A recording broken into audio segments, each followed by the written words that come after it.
आशा के मोती चैनल में आपका स्वागत है। ओम गणेशाय नमः। 4 आने का हिसाब कहानी।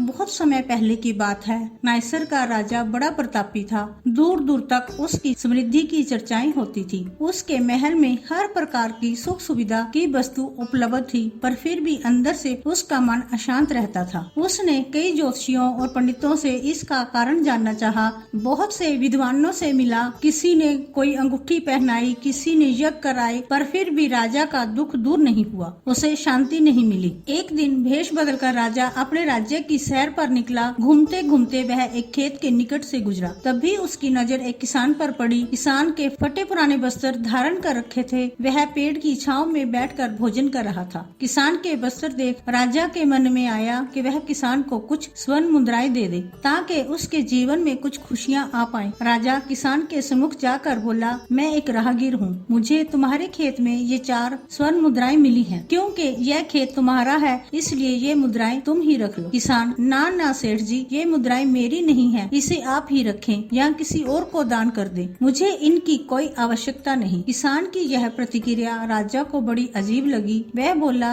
धन की आवश्यकता किसे नहीं होती, भला आप लक्ष्मी को ना कैसे कर सकते हैं? सेठ जी, मैं रोज 4 आने कमा लेता हूँ और उतने में ही प्रसन्न रहता हूँ। किसान बोला, क्या आप सिर्फ 4 आने की कमाई करते हैं और उतने में भी प्रसन्न रहते हैं? यह कैसे संभव है? राजा ने अचरज से पूछा। सेठ जी, किसान बोला, प्रसन्नता इस बात पर निर्भर करती है कि आप कितना कमाते हैं या आपके पास कितना धन है। प्रसन्नता उस धन के प्रयोग पर निर्भर करती है। तो तुम इन 4 आने का क्या क्या कर लेते हो? राजा ने उपहास के लहजे से प्रश्न किया। किसान भी बेकार की बहस में नहीं पड़ना चाहता था। उसने आगे बढ़ते हुए उत्तर दिया, इन 4 अन्नों में से एक कुएं में डाल देता हूँ, दूसरे से कर चुका देता हूँ, तीसरा उधार में दे देता हूँ और चौथा मिट्टी में गाड़ देता हूँ। राजा सोचने लगा, उसे यह उत्तर समझ नहीं आया। वह किसान से इसका अर्थ पूछना चाहता था, पर वो जा चुका था। राजा ने अगले दिन ही सभा बुलाई और पूरे दरबार में कल की घटना क्या सुनाई। सबसे किसान के उस कथन का अर्थ पूछने लगा। दरबारियों ने अपने अपने तर्क पेश किए, पर कोई भी राजा को संतुष्ट नहीं कर पाया। अंत में किसान को ही दरबार में बुलाने का निर्णय कर लिया। राजा ने किसान को उस दिन अपने भेष बदलकर भ्रमण करने के बारे में बताया और सम्मान पूर्वक दरबार में बिठाया। मैं तुम्हारे उत्तर से प्रभावित हूँ और तुम्हारे 4 आने का हिसाब जानना चाहता हूँ। बताओ, तुम अपने कमाए 4 आने किस तरह खर्च करते हो, जो तुम इतना प्रसन्न और संतुष्ट रह पाते हो? राजा ने प्रश्न किया। किसान बोला, हजूर, जैसा कि मैंने बताया था, मैं 1 आना कुएं में डाल देता हूँ, यानी अपने परिवार के भरण पोषण में लगा देता हूँ। दूसरे से मैं कर्ज चुकाता हूँ, यानी इसे मैं अपने वृद्ध माँ बाप की सेवा में लगा देता हूँ। तीसरा, मैं उधार दे देता हूँ, यानी अपने बच्चों की शिक्षा दीक्षा में लगा देता हूँ।